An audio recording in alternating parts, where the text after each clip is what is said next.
चंद्रसेनी के थोड़ा बड़ा होते ही शुरू हो जाती है उसकी शास्त्र शिक्षा।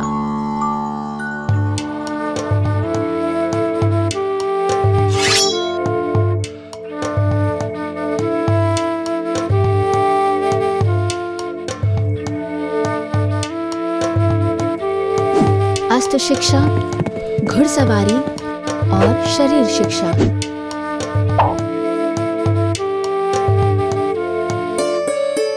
इन सभी शिक्षाओं के बीच में राजकुमारी को गुड़िया से खेलने का समय नहीं मिला।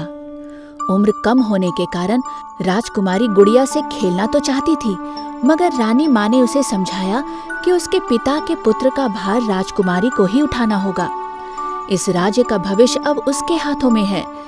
राजकुमारी भी पिता द्वारा नियुक्त शिक्षकों से मन लगाकर शिक्षा लेने लगी। धीरे धीरे राजकुमारी एक वीरांगना योद्धा, बुद्धिमती, तेजस्वी और पिता के समान दयालु बन जाती है।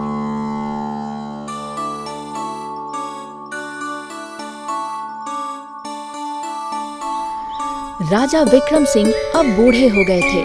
राज्य में शांति बरकरार थी। बहुत दिनों से किसी पड़ोसी राज्य ने आक्रमण भी नहीं किया था। राजा ने भी उस राज्य का विस्तार नहीं किया। एक दिन अचानक खबर मिलती है कि मालव के राजा वीर प्रताप सिंह रामनगर पर आक्रमण करने आ रहे हैं।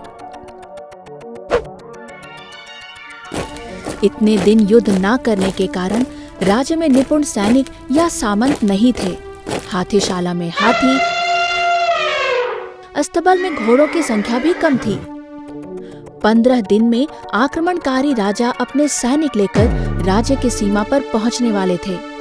अब क्या किया जाए, ये सोचकर राजा विक्रम सिंह दुश्चिंता में पड़ गए। उन्होंने सोचा था अपनी बेटी को बेटे की तरह शिक्षा देकर राज्य संभाल लेंगे, पर अब उन्हें डर लग रहा था।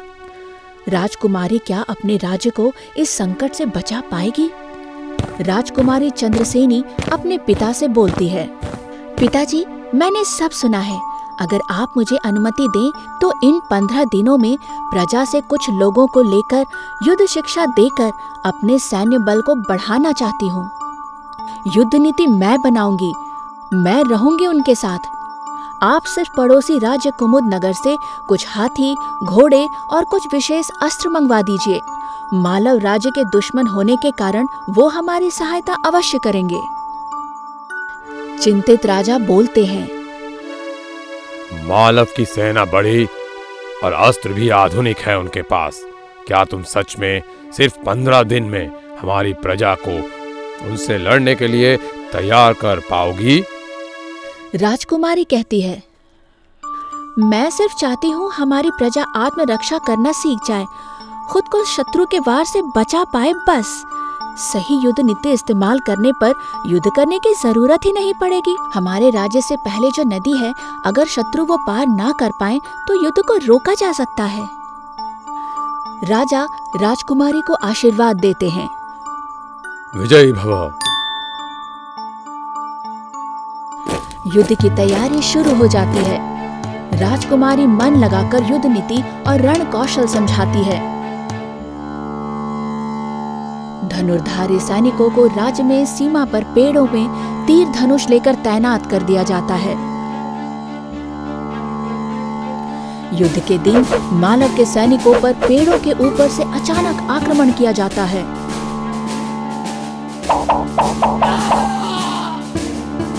सब धराशायी हो जाते हैं।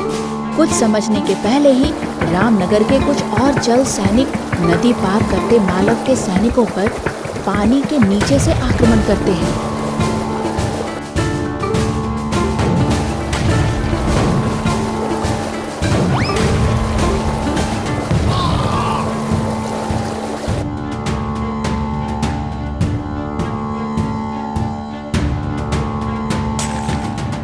अंततः मालव के सैनिकों को वापस जाना पड़ता है। वापसी में राजकुमारी काले कपड़े से मुंह ढककर कुछ सैनिकों के साथ उन पर पीछे से आक्रमण कर उन्हें परास्त कर देती है।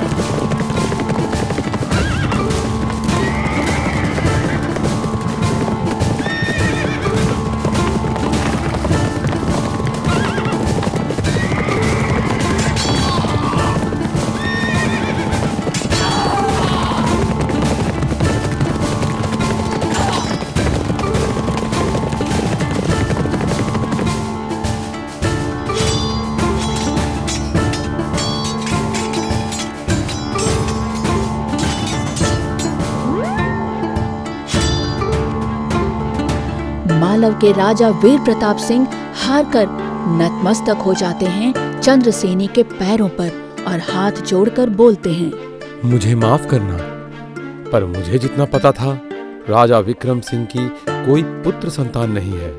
इस राज्य को बचाने के लिए कोई योद्धा होने की बात तो नहीं है। तो आप कौन हैं? और इतनी सटीक युद्ध नीति आपको कैसे पता है? राजकुमारी अपने मुंह से काला कपड़ा हटाकर बोलती है, मैं राजकुमारी चंद्रसेनी हूँ। मुनिवर सोमाहुति के आशीर्वाद से मेरा जन्म हुआ। उन्होंने मुझे चीर विजयिनी होने का वर प्रदान किया है। महाराज विक्रम सिंह ने मुझे एक पुत्र की तरह शिक्षा देकर पाला है। पिता के सम्मान की रक्षा करना मैं अपना राज धर्म समझती हूँ। मालव के राजा वीर प्रताप सिंह हाथ जोड़कर क्षमा याचना करते हुए बोलते हैं, मुझे माफ कर दो राजकुमारी।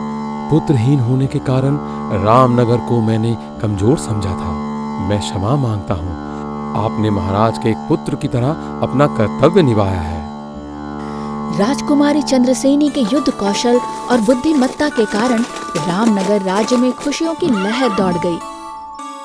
जय हो राजकुमारी चंद्रसेनी की जय, जय हो राजकुमारी चंद्रसेनी की जय। राजा विक्रम सिंह अपनी बेटी को बोलते हैं, मैं तुम्हारे युद्ध नीति और प्रजा प्रेम से खुश हूँ बेटी। हमारी प्रजा की रक्षा करते हुए उन्हें बचाया है तुमने, युद्ध में जीत भी दिलाई है। सब राज्य में एक राजकुमार को ही राजा बनाया जाता है, मगर मैं तुम्हारा राज्य अभिषेक इस राज्य की रानी के रूप में करता हूँ। परसों से तुम इस राज्य की रानी बनोगी। रानी, रामनगर की प्रजा की माँ बनोगी तुम। बड़ी धूमधाम से राजकुमारी चंद्रसेनी का राज्याभिषेक हुआ। पूरी प्रजा रानी की जय जयकार करने लगी। जय हो राजकुमारी चंद्रसेनी की जय, जय हो।